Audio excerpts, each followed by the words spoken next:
Bien, buenos días, doctor Alfonso. Bienvenido nuevamente. Ya. ¿Qué tal? Bueno, vamos a continuar con la etapa técnica de este concurso número 254, destinado a cubrir un cargo de defensor o defensora penal para la primera circunscripción judicial, con asiento de funciones en la ciudad de Neuquén. Vamos a presentar nuevamente al jurado de este concurso, a la doctora Alina Macedo Font y al doctor Luis Fernando Niño, y reiteramos el agradecimiento por su participación en este concurso. Bien, doctor Alfonso, usted como sabe tiene 15 minutos para exponer el tema que ha elegido. ¿Está bien? Y posterior a ello, el jurado le va a hacer las consultas que considere pertinentes. ¿Está bien? Va a tener un reloj ahí en pantalla, si puede verlo, ¿sí? Para poder ir ordenando las posiciones, bueno, y terminar a tiempo. Bueno, ahí lo dejo, doctor, y suerte. Bueno, gracias. Bueno, señores, Buen día.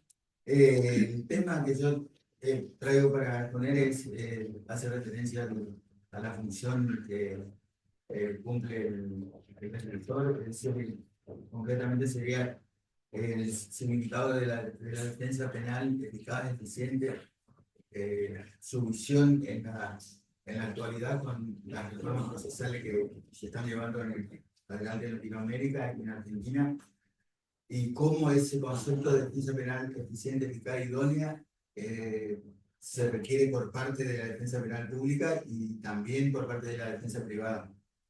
Este concepto de defensa penal eficiente, idónea y eficaz, para entender su real significado en la actualidad, tenemos que tener en cuenta que el concepto de defensa en el sistema procesal inquisitivo era prácticamente nula. Como dice Binder, por ahí cita que el diseño del enjuiciamiento penal inquisitivo, al estar en busca de la verdad, el concepto de defensa era más que nada era un acompañamiento a punto tal que se partía de la idea de que la defensa era una especie de auxiliar de la justicia.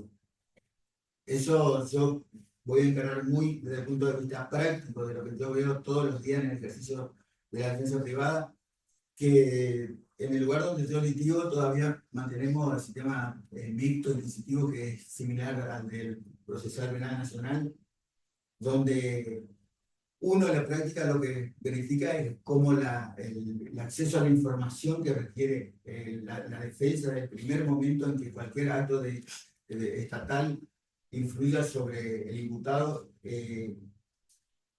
cuesta enorme a la defensa acceder a esa información, y eso con esa actitud lo que se genera es la afectación inmediata al derecho a igualdad de armas. Entonces, hoy en día lo que se pretende es, con este concepto de defensa idónea, que tanto para la defensa privada como especialmente para las defensas penales públicas, los diseños procesales tengan que garantizar este sistema. Y en ese sentido, en el caso concreto, yo haciendo comparación entre varias legislaciones procesales, en el caso de Neuquén, es un diseño que está altamente avanzado en comparación a lo que es los otros sistemas que todavía mixto inquisitivo. Tiene un diseño similar a lo que también se está procurando de la Fiscalía General de la Nación en cuanto a, primeramente, tener una autonomía de defensa, el Ministerio Público de la Defensa ser autónomo en el sentido de no pertenecer al Poder Judicial, al igual que el de la acusación. Y esto, lo que logra con esto está basado en el diseño adversarial del proceso. Entonces, un diseño adversarial procesal requiere indefectiblemente tener una defensa que sea independiente, que pueda, entre esas facultades, justamente para garantizar la igualdad de armas, la defensa pueda tener la real competencia en cuanto a investigación, acceso previo a información de manera integral, es decir, la persona que está siendo perseguido por el Estado, sometido a proceso penal, pueda contar de antemano con todas las herramientas, acceder a la información concreta. Y este concepto también se ve reflejado en diversos fallos ya donde se plantea el tema de indefensión. El concepto de defensa penal eficiente, idónea, no solamente corresponde al Ministerio, garantizar por supuesto al Ministerio Público de la Defensa, sino que en este ideario están involucrados tanto también los señores jueces, Eso en la práctica, en los sistemas inquisitivos, antes era inconcebible, eso, partiendo de esta idea de la defensa como auxiliar de la justicia. Entonces, hoy en día, entonces, los diseños como el de Neuquén tiene, a partir de la ley orgánica y del propio Código Procesal Penal de la provincia, establece que la defensa, por ejemplo, es una herramienta fundamental que es la posibilidad de investigaciones autónomas. Esta posibilidad de investigaciones autónomas es inconcebible en un sistema inquisitivo donde justamente el concepto de verdad en cabeza del juez, eso hacía inviable. Y esto, como defensores públicos, tenemos que tratar de entender en su real significado y realzar este concepto.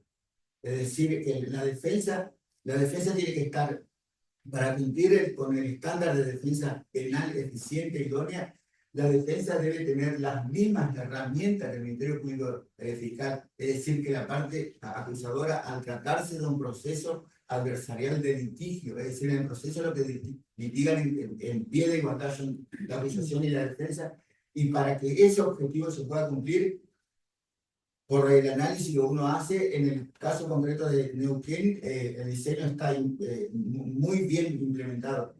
Esto es inconcebible no existe en los sistemas mixtos. Por ejemplo, uno analiza la legislación procesal, si bien cambió en este momento la provincia de Corrientes, del cual yo vengo, o la legislación procesal de la provincia de Tierra del Fuego, también que tiene el sistema inquisitivo, no existe. En la práctica es, inclusive, le digo, si no eres miembro, a los jueces mismos les cuesta un montón entender el real significado de esto. Lo más probable en la práctica es que cualquier estrategia de la defensa pueda ser malinterpretado como una especie de dilatar el proceso, entorpecer conceptos que son inadmisibles si tenemos que tener en cuenta lo que representa la defensa de cualquier sujeto que está sometido al proceso penal. Entonces, partiendo de esta base, entonces, yendo ahora concretamente, cómo debe materializarse en la práctica esa obligación que tenemos los defensores de garantizar esta defensa idónea, requiere en primer lugar, estos son conceptos que yo entiendo que es lo que trato todos los días de hacer. En primer lugar, estoy convencido totalmente de que la defensa penal, ya sea pública o privada, no lo puede llevar cualquier persona, cualquier profesional. Eso debe quedar muy bien en claro. Se requiere en primer lugar una altísima capacitación y conocimiento específico de toda la legislación en materia penal, constitucional, convencional. Otro punto a tener muy en cuenta es conocer la jurisprudencia, que es la materialización del derecho positivo. Conocer específicamente la jurisprudencia de los tribunales ante los cuales se va a litigar. ¿Por qué es importante esto? Porque esto es lo que va a permitir al defensor, en primer lugar, conocer el tema donde va a litigar. Es decir, esto le va a permitir poder tomar la mejor decisión para los intereses de su cliente. Nosotros vemos, por ejemplo, en la práctica, hay lamentablemente algunos colegas esos que tienen un desconocimiento total sobre la jurisprudencia. En este sentido, yo puedo citar, por ejemplo, la mayoría de las provincias exijan en su ley orgánica, eso, por ejemplo, que los superiores tribunales de justicia fijarán interpretaciones constitucionales y que eso serán obligatorios para los jueces y defensores, o por ejemplo, obligatoriedad de los fallos penales de la Cámara Federal de Casación Penal, por ejemplo. A mí me parece eso dentro de todo lo que trata de buscar es relacionado con esto de la defensa penal eficiente, de que fijar líneas jurisprudenciales, ese conocimiento obligatorio que pasa a ser para los operadores jurídicos, permitirá al mismo tiempo, como siempre insisto, que la defensa también pueda cuestionar eso. Es decir, si la defensa no conoce la jurisprudencia del tribunal donde va a litigar, no existiría ninguna posibilidad de hacer ningún cuestionamiento sobre él. Y eso también demuestra al mismo tiempo, esto ya desde la vista de los jueces, la presencia de un defensor que no conoce la jurisprudencia del tribunal ante el cual va a actuar demuestra ya a primera mano, yo entiendo, como ya una debilidad de inicio. Y eso no puede pasar. En el caso concreto, por ejemplo, yo digo muchísimo en el foro provincial y federal. En el fuero provincial, en el caso nuestro, estoy dando esto como ejemplo, tenemos que las decisiones superiores de una justicia son obligatorias para los defensores, para todos los jueces de instancia, fiscales, defensores, en materia de interpretación constitucional y de la ley. Eso es re importante. Y en el federal también, si se sigue estableciendo la jurisprudencia plenaria de Cámara Federal de Casación Penal, son obligatorios. Y esto, como estoy diciendo, lo que permite al defensor es, de antemano, ante un caso concreto que se plantee, por ejemplo, suspensión de juicio a prueba, que es la que yo insisto, estoy dando, es uno de los casos. Por ejemplo, ¿cuál es la posición del defensor al tomar un caso y tenga que plantear, debe conocer cuál es la decisión del tribunal ante el cual va a plantear? No se trata esto de ante un fuero venir a citar la jurisprudencia de la provincia. Doy un ejemplo: la provincia de Mendoza, la provincia de Buenos Aires, por ejemplo. En el caso concreto, un ejemplo a dar a nivel federal: suspensión de juicio a prueba. ¿Cuál es el criterio de la Corte Suprema, que en su momento sacó el fallo Góngora? ¿Qué opinaron los tribunales inferiores? ¿Qué dijo la Cámara Federal de Casación Penal? ¿Qué dijo la Cámara Nacional de Casación Criminal y Correccional? ¿Qué dicen los superiores tribunales de justicia de las distintas provincias? Un ejemplo concreto llevado esto: el Superior Tribunal de Justicia de la provincia de Tierra del Fuego, hasta el reciente fallo del año pasado en Mansilla, seguía la misma corriente del fallo Góngora. Sin embargo, nosotros vemos que la Cámara Nacional Criminal y Correccional de Casación de Ciudad Autónoma de Buenos Aires ya tenía un criterio diferente. Y esas cosas a lo que yo voy, que la defensa debe entender eso, para de esa manera lograr ser una defensa eficiente, es un defensor que conoce de antemano cuáles son los criterios, por supuesto, respetando los intereses de su defendido, y en el asesoramiento también explicar de manera adecuada cuáles son las consecuencias que va a acarrear a la persona. Si bien la defensa material que corresponde al imputado es inviolable, sin embargo, yo entiendo que, por eso es lo que insisto, esto de la defensa penal no puede llevar a cualquier profesional que no tenga conocimiento específico en la materia. Si bien la defensa material es inviolable, es lo que el imputado decide, sin embargo, el defensor tiene la obligación de explicarle. Un ejemplo concreto sobre los cuales yo discutía estoy en una maestría con ciertos defensores, era: ante una situación concreta, una persona que está privada de su libertad, la mayoría de los códigos establece que las 24 horas debe ser puesta en conocimiento del juez, y en los códigos mixtos, en esa oportunidad va a prestar declaración indagatoria, o en los casos adversariales se le hará formulación de cargo. Y la primera idea, señores miembros, que surge, eso de manera inconsciente, es que la persona tiene que ir a prestar, tiene que declarar. Esa concepción parte del sistema inquisitivo, es decir, el imputado como auxiliar de la justicia, que debe colaborar con la justicia, debe aportar información. Los jueces de instrucción están muy preocupados, están desesperados por escuchar a la persona. La pregunta mía en este caso concreto es: un defensor ante esa situación no puede prestarse a eso. En primer lugar, el defensor no tiene conocimiento completo de la instrucción, del legajo de investigación, o en el sistema mixto del expediente. Entonces yo me pregunto, ¿qué declaración de manera responsable puede hacer una persona que está privada de su libertad y que prácticamente lo llevan al juzgado a los empujones?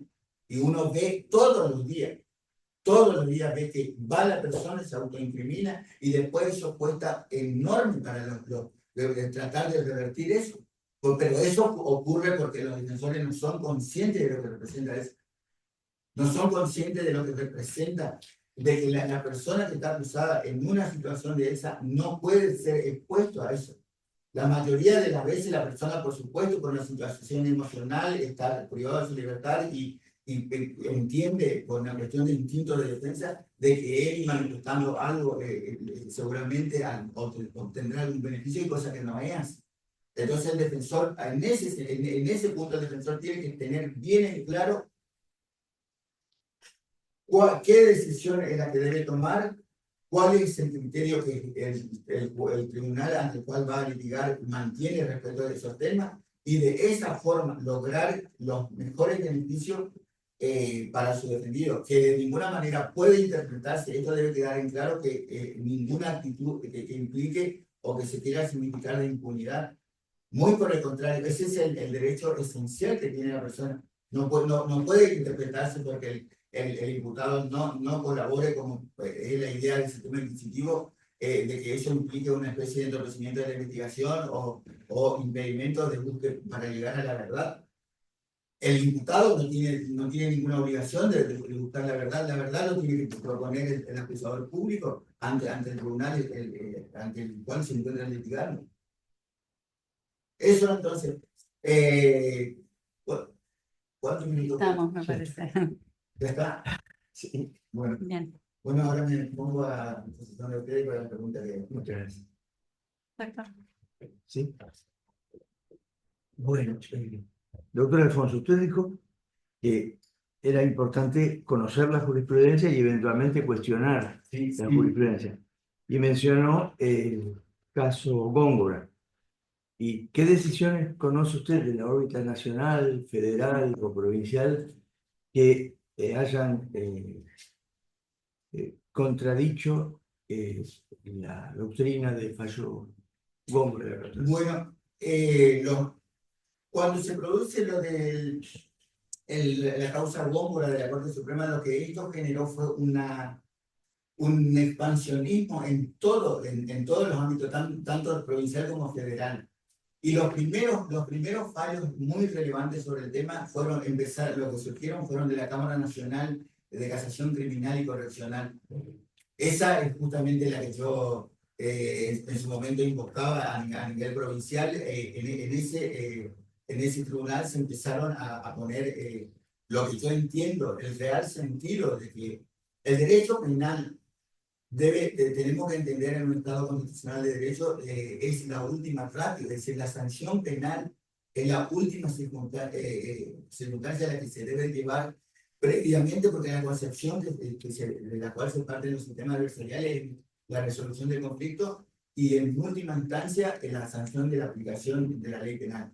Y en el caso concreto, estos fallos de la Cámara de Casación Criminal y Correccional lo que ponen es que si bien el Estado a raíz de la solución de la Convención de Erradicación de Violencia contra la Mujer y la Convención Belén do Pará, una interpretación que hizo la Corte de que la mujer tiene el derecho a un juicio justo. El concepto de juicio justo no hace estrictamente referencia a la realización de juicios orales.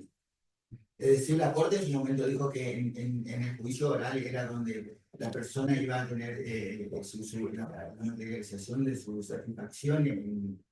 Y esto no es así, siguiendo la línea jurisprudencial de la Cámara de Casación, porque en realidad la víctima, en un caso de violencia de género, en muchísimos casos se tiene que investigar bien y muchas veces la sanción penal no satisface los intereses de la víctima.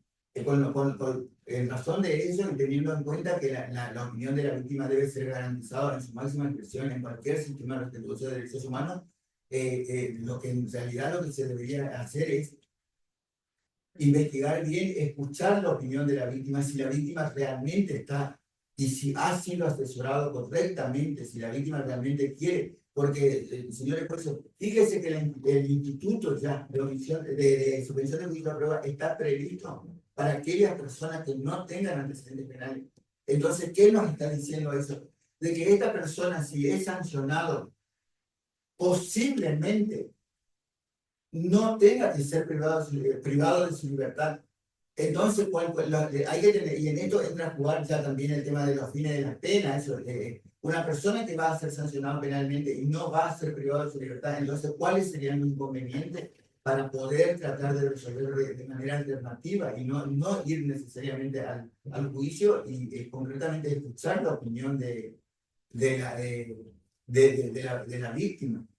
Esto no quiere decir de que estamos buscando impunidad para el imputado, no, es tratar de hacer un equilibrio entre el derecho del imputado y el derecho de la víctima. En muchísimos casos, yo estoy totalmente convencido, y la práctica lo demuestra, que la suspensión de juicio a prueba es una de las herramientas más importantes que tenemos para evitar la prisionización. Es más, yo lo he planteado en la práctica entre las reglas de conducta que se impone dentro de la suspensión de juicio a prueba. Ahí, la opinión de la mujer es sumamente importante, porque la víctima puede solicitar la imposición de ciertas reglas que a ella se satisfacen. No es solamente agarrar y aplicar lo que legalmente está previsto, sino que la víctima puede proponer y la defensa lo tiene que hacer. Yo lo he hecho en la práctica. Lo he hecho y he logrado sumamente resultados muy importantes, e inclusive los jueces mismos vieron cómo la defensa colaboró para que se logre eso, siempre respetando tanto el derecho de la víctima como el del imputado. Por eso yo entiendo que concretamente esta jurisprudencia hoy en día ya cambió totalmente, muchísimo. En el caso de Terraceo ya se cambió el criterio, se tiene un criterio amplio en cuanto a, ya se dejó de lado el criterio restrictivo del fallo Góngora, felizmente con el fallo Mansilla del año 2023, en la cual se permite la aplicación, siguiendo la línea de la Cámara de Casación Criminal Correccional, bajo los mismos fundamentos, una relectura de los tratados internacionales de la CEDAW, de la Comisión Belén do Pará. Los jueces haciendo una interpretación extensiva de eso y no estática como es el fallo Góngora, hoy en día está permitido.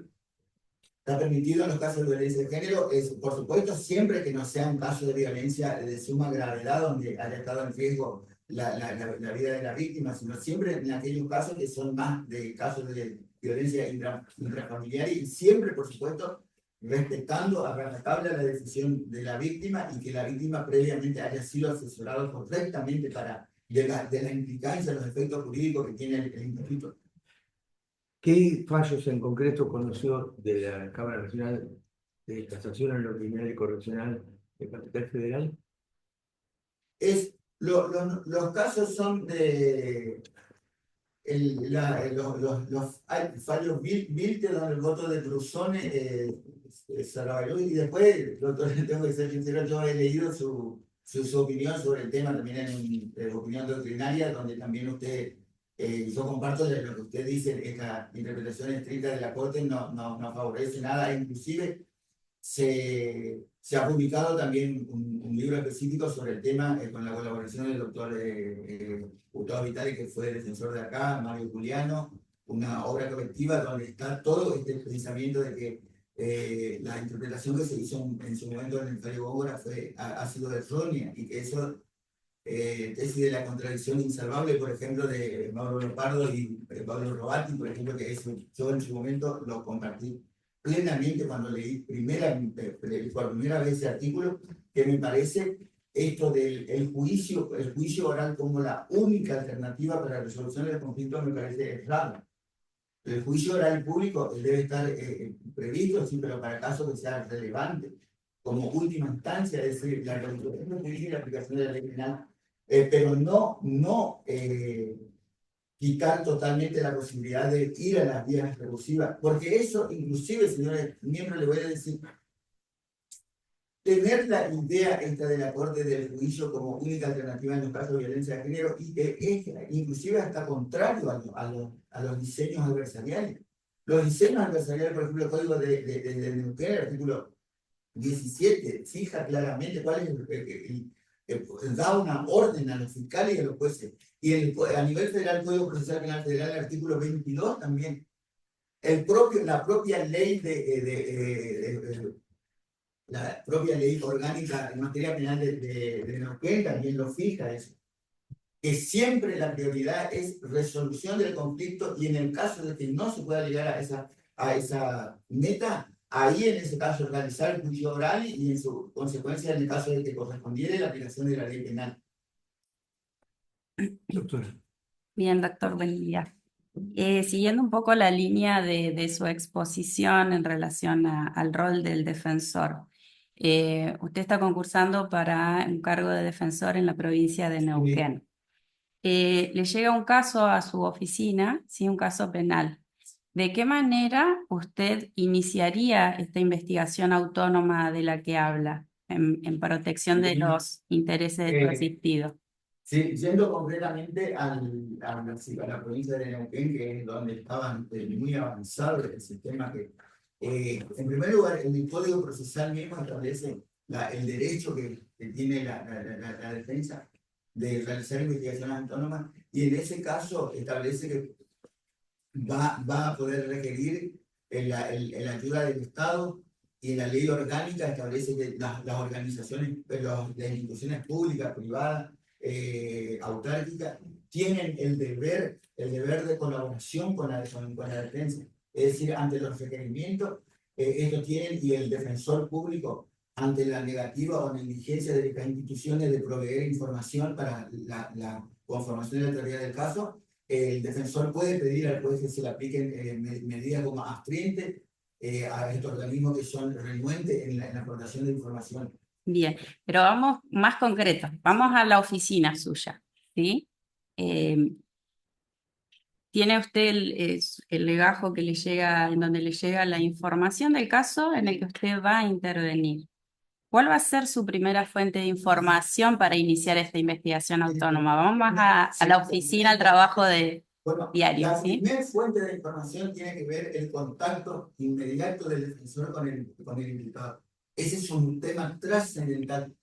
Es decir, el imputado tiene que tener la posibilidad, el defensor tiene que indagar y cuál es el hecho que se le atribuye, explicarle al imputado, y después de eso empezar a escuchar a ver cuáles son los datos que el imputado tiene.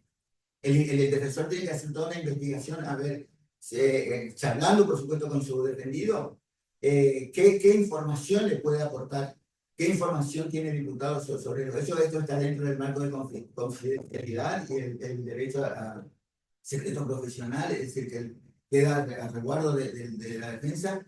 El defensor tiene que ser sumamente activo en este punto. Trascendental esto, no es una defensa como se hacía antes, defensa formal, que escuchar ni siquiera a veces escuchaban lo que decía el imputado, sino que acá esta es la primer fuente de información.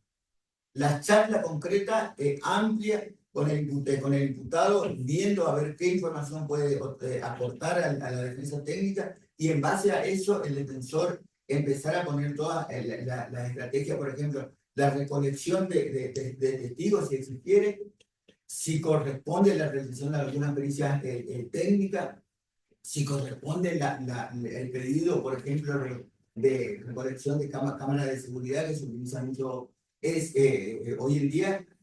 Toda la información que se pueda recolectar, eso es lo que está dentro del marco de la investigación autónoma, deformalizada en los sistemas adversariales, salvo en aquellos casos donde fuera necesario la realización de medidas inclusivas que generalmente corresponden al Ministerio Público, en la cual debe estar avalado por el juez de garantía. Pero doctora, este es el punto central. La información, el contacto directo esto, viendo, fíjese en el cuestionamiento que se recibe acá en Neuquén, se tenía una especie de juicio directo que se aplicaba en materia de flagrancia. En ese caso, por ejemplo, se afecta ese derecho. Es decir, la acusación, al ser tan inmediata, y no permite a la defensa tiene que tener estándares internacionales en materia de defensa, tiene que tener el tiempo adecuado para poder preparar la defensa. Es decir, no es cualquier cosa, en el sentido de que el defensor, que las legislaciones procesales le den un escaso tiempo, y que directamente pasamos al artículo 222, por ejemplo, la que se cuestionó acá, en el caso de la incorporación del juicio directo en caso de flagrancia. Eso me parece a mí, afecta a esto que estoy diciendo, que la defensa tiene que tener un tiempo adecuado para poder preparar su defensa. Por ejemplo, en el caso concreto de lo que usted me decía, esta entrevista personal con el imputado, porque generalmente en los casos de flagrancia hay una persona detenida. Eso no tiene ninguna duda sobre eso. Y entonces, ¿cómo se entendería esto de que la persona está detenida y que directamente se hace formulación de cargo y el fiscal directamente pide que vayamos a juicio? Ni siquiera el defensor no hubiera tenido una entrevista de 5 minutos previo a la formulación de cargo, no ha hecho. De ninguna manera puede estar garantizado el derecho de defensa efectiva, eficaz y idónea en ese escaso tiempo de 5 o 10 minutos. Y con toda vuelvo otra vez sobre el tema, con toda la tensión emocional en la que se encuentra el imputado, quien está privado de su libertad, eso tiene que quedar bien en claro, para entender esto. Entonces, doctora, la pregunta concreta es, la primera fuente de información es el imputado. Bien. Y esa entrevista debe ser lo más amplio posible, tiene que tener todo el tiempo necesario, no a la jurada, ni qué decir cuando la persona está privada de su libertad.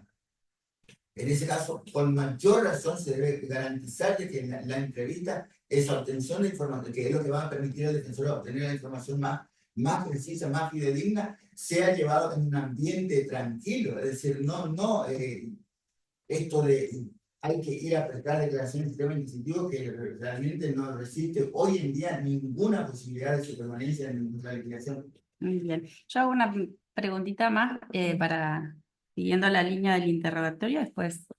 En relación también a lo que usted manifestó de la función del defensor y en los casos de suspensión de juicio a prueba. Le explicó al doctor que para usted, de acuerdo a su criterio, en los casos de violencia de género es aplicable este instituto. Como defensor, ¿sí? En una audiencia, ¿qué reglas de conducta plantearía usted que se va a comprometer a realizar durante el plazo de la suspensión del juicio a prueba esta persona imputada por un hecho de violencia de género, que se ajuste a las condiciones del caso? ¿Qué reglas de conducta como defensor plantearía? Eso es un caso que yo lo he planteado en un sistema inquisitivo. Bueno, para partir en esto, el código penal establece las reglas que son básicas común a todo eso, pero en este punto, excelente su pregunta, doctora, entra a jugar el activismo del defensor. Primero tenemos que tener en cuenta de qué tipo de violencia estamos refiriendo. Generalmente en la práctica, lo que yo veo muchísimo en el caso de Tierra del Fuego, en los casos de violencia intrafamiliar o de género, eso, agresión hacia las mujeres, generalmente en el 90%, según estadística, y esto lo hemos hablado con los jueces, hay un componente trascendental que es, por ejemplo, el tema de la adicción.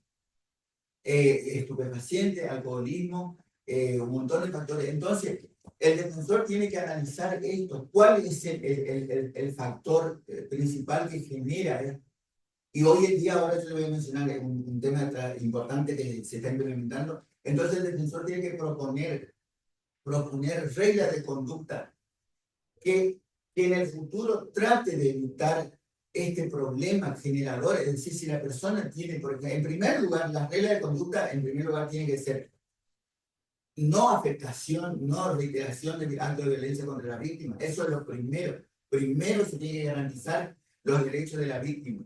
Es decir, las reglas de conducta deben ser bien claras, precisas. Esas reglas de conducta deben estar siendo monitoreadas, controladas por parte del Poder Judicial o del organismo específico que se fije a tal efecto y no quedar así a la deriva. Eso sí, arreglamos las reglas de conducta y resulta que a los 2 días ya estamos otra vez nuevamente, que es lo que vemos todos los días de la noticia.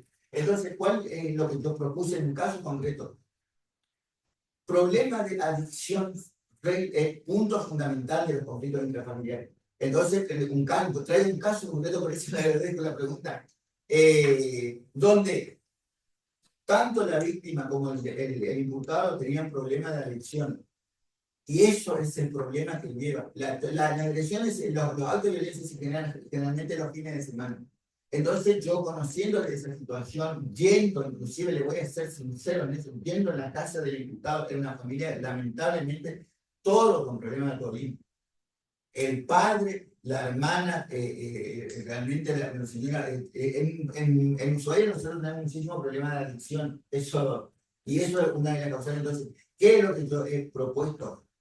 que el imputado lo presentamos con el apoyo, ahí también recabé información con el apoyo de otras personas que estaban bien, que el imputado haga un tratamiento. En primer lugar, la prohibición de actos de violencia, el imputado haga un tratamiento de adicción, que el imputado quedó sometido a que periódicamente el juzgado ir controlando si ese tratamiento de adicción, que es el factor fundamental que genera la violencia, cómo es el tratamiento. Yo como defensor asumí ante la señora juez que yo me hago cargo de que el imputado va a cumplir estas reglas, y en la práctica yo iba monitoreando, preguntando, llamando por teléfono a fulano a ver cómo va yendo tu tratamiento. Lo acreditamos, la constancia del organismo que realiza las habilitaciones, y hoy en día este es un caso concreto. Hoy en día estamos por finalizar eso, y seguramente lo que yo estoy viendo en la práctica es los resultados satisfactorios que estamos logrando eso, y que si Dios quiere, cuando termine este muchacho su tratamiento, eso seguramente va a obtener la extensión de la acción penal y el sobreseimiento. Eso, en ese punto, doctora, es fundamental la defensa, y por parte de la defensa pública yo creo que se tiene que establecer mecanismos de seguimiento de las personas que están, porque si estas reglas no tomamos en serio esto, lo que vemos en la práctica, yo les soy sincero, es que la persona en primer lugar empieza con la famosa de las condenas en suspenso. Eso, el defensor tiene que ser claro en eso. Las condenas en suspenso es el generador de próximos problemas. Porque ¿qué establece el artículo 27 del Código Penal? Y generalmente estas personas que están con problemas de adicción, esto que no se toma en serio, la próxima es condena de prisión efectiva. Y lo último que justo le iba a decir, que en el caso de Tierra del Fuego y otras provincias también lo han implementado. Hoy en día, por ejemplo, se creó un organismo que además de los casos de adicción, esto que tú mencionabas, que las personas, que los imputados empiecen a hacer un tratamiento sobre masculinidad. Es decir, eso me parece perfecto también como medida de prevención, de que un organismo público se encargue de darles charla a los imputados, hacerle entender que la violencia no es no lleva a ningún buen puerto, ¿me entiendes? Porque muchas veces, lamentablemente, nosotros culturalmente tenemos este tema el tema del machismo, todos esos valores que realmente son inaceptables hoy en día, donde uno, por una cuestión de instinto, por toda la cultura que traemos, piensa, no estoy justificando con eso, sino con lo que uno ve en la práctica, uno charlando con los diputados, uno ve el pensamiento que tienen. Cómo está enraizado eso culturalmente, y en eso la defensa, por supuesto, tiene que ser, no tiene que ser indiferente ante esa situación. Es decir, si la defensa está viendo, mira, los problemas vienen por acá, mantenerse en silencio, me parece eso sería inaceptable. Y en el caso de la defensa pública, tienen que tratar de crear medios de control respecto a los imputados, verificar bien cuál es el origen de estos conflictos y establecer estas reglas que pueda, porque la idea en definitiva es prevenir la comisión del delito.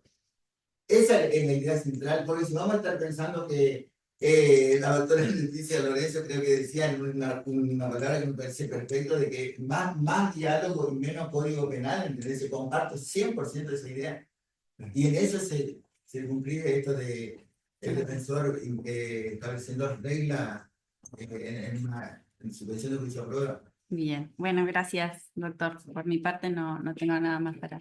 ¿Está bien? Hemos completado. Bueno, doctor, muchas gracias.